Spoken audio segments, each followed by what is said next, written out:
that win?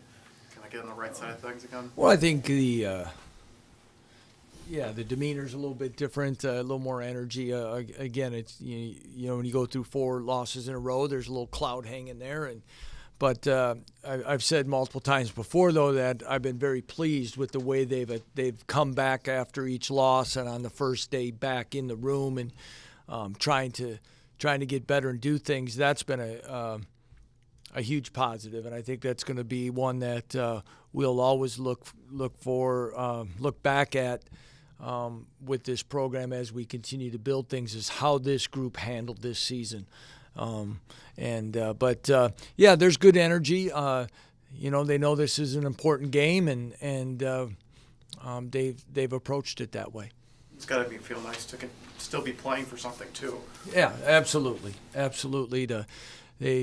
We've talked about before that they still have a chance to accomplish goals and that, but you can't get ahead of yourself, and as soon as we hit the third win, people start jumping ahead on other stuff, and you can't, especially with the schedule, especially with its conferences. And we know that, Mike Newton and Ball State is playing a lot of, they've gone through their share of injuries, and they've gone through some things this year, but they're playing hard. They're still very athletic, a very physical front on defense, and we need to go down there and play well. You mentioned that Ball State team. They've obviously had some struggles. Mm-hmm. They've lost 7 in a row now. So do you think that it's kind of important for you with the team to make sure that they're not looking past this game? Well, they better not be, and we don't talk about anything else other than Ball State, and all you have to do is look on the film from last year and how we let opportunity get away from us in that game, and they handed it to us, and you still see a good majority of some of those same players still playing yet for them this season, even though they've lost some players, but players who had excellent games against us and caused problems, and we need to play better. And so with that, that's challenging. But if we're going to grow as a program, once again, I want to make sure is that you've got to be able to stay methodically through this in a process of anything, and we haven't done enough yet to be in any type of position to be looking ahead of anything. Despite their record, Ball State has the leading receiver in the MAC, one of the leading rushers in the MAC, one of the leading sackers in the country. There's a few guys that jump out of their individual. Does that surprise you at all? No, not really. I think that's a good job by their coaches, and one, it talks about the talent that is still there playing on a weekly basis, like I just said. The other one, it's a credit to their coaching staff and in their second year as a program to continue to coach and motivate players to play hard. And it, as we know, also everybody matches up slightly different against each other, and different results can happen. So taking care of what you have to do and making the most of how you match up against people is something that we have to do and do well. And we can just look at last week's game and the opportunity that we had at the end of the first half, and we didn't do something, and we turned the ball over, and how quickly that game became an extremely close ball game for a long time into the fourth quarter, and to the very end, if without another turnover. Otherwise, that game could have been different. So margin of error is still minimal, and we have to continue to work at it and play well if we're going to come out with a win, and that's where our focus has to be for 60 minutes on Thursday. Has it been hard to gauge what they want to do offensively because of all the injuries, particularly at the quarterback position? Well, some they've been creative in some, but I think you kind of find where their identity's been at and what they're doing. They've played 2 quarterbacks last week. Again, like a lot of games, special teams hurt them some last week, and Northern Illinois played extremely well, so things kind of got out of hand on them. But to their credit, they came out the second half down and really created some drives and some momentum there for a while. And, so it's just going to be for us to be able to – they do some nice things with their fly motions and things and trying to get the ball into their athletes' hands. And they've got guys like many teams do in this league that you better be sound in what you're doing, because they've got guys that make people miss, and you've alluded to some of those statistics that have put some of their players at the top of the league.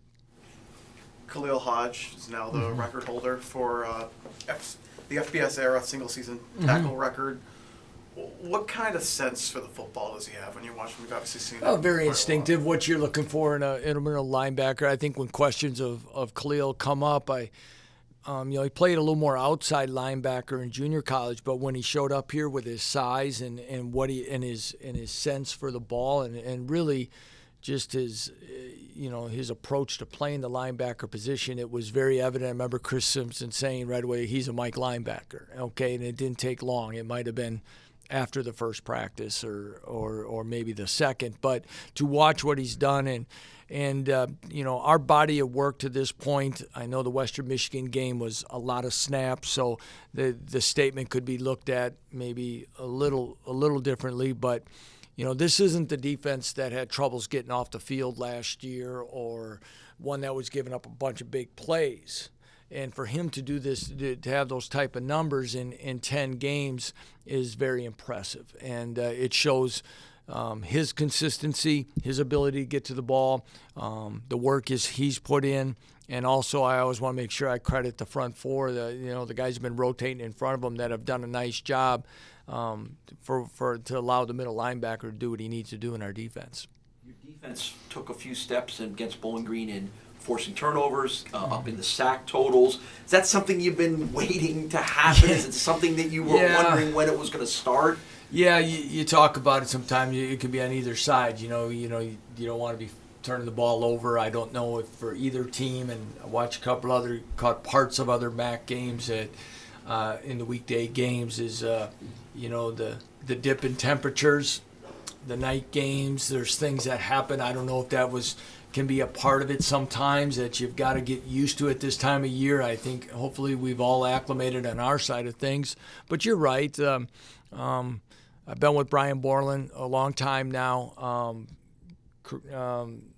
It just seems sometimes turnovers come in kind of in big groups at times, and hopefully we're kind of waiting for ours. We've been exactly where we wanted to be in the turnover ratio and creating them. No. So hopefully we can be able to be in a position here the last couple games to create some and because the first one, short field, those things can really turn a ball game. The past 2 weeks, Tyree has set his personal best for passing yards. The rushing yards haven't been there, I assume, because of the injuries. Do you think that maybe his lack of mobility has actually kind of helped him develop the passing part of his game a little bit more here? Yeah, I think it's helped his ability to stay patient in the pocket and continue to progress through things. And I think his time off, so to speak, has helped him in his maturity as a quarterback, meaning seeing things happen and developing and doing that, because many times for younger quarterbacks or quarterbacks that run, as soon as there's a flash of something, you have the tendency to either want to take off or go or flush the pocket. And I think he's worked at this to develop himself to be patient in the pocket and do things, and I think it's really paid off for him. And really remarkable when you watch a guy who,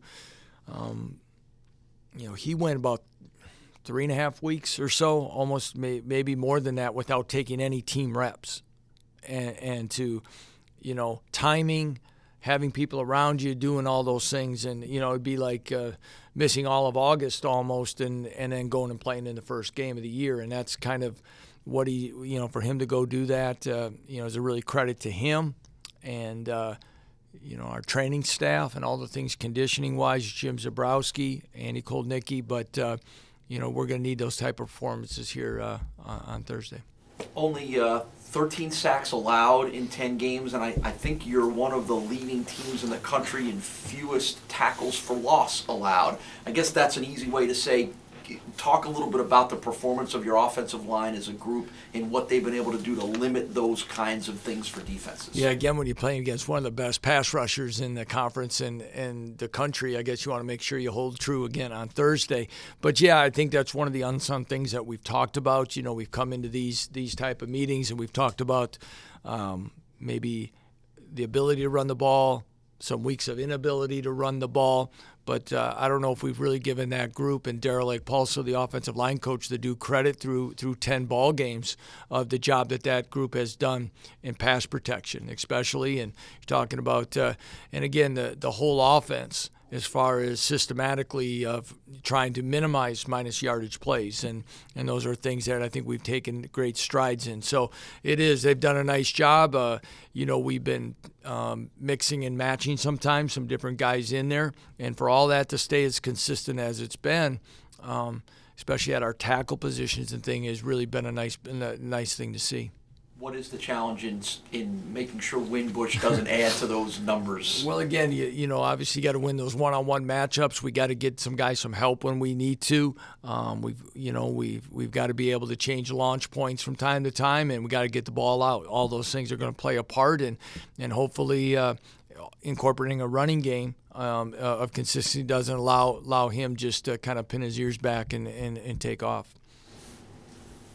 Has Theo Anderson earned some more opportunities to run the ball in the backfield? Yeah, I would sure think so. He's definitely has. We've always Theo. Some of the things that we saw Theo last Tuesday night were things we saw from Theo, especially last spring, especially in the first half of spring. We're very excited about him.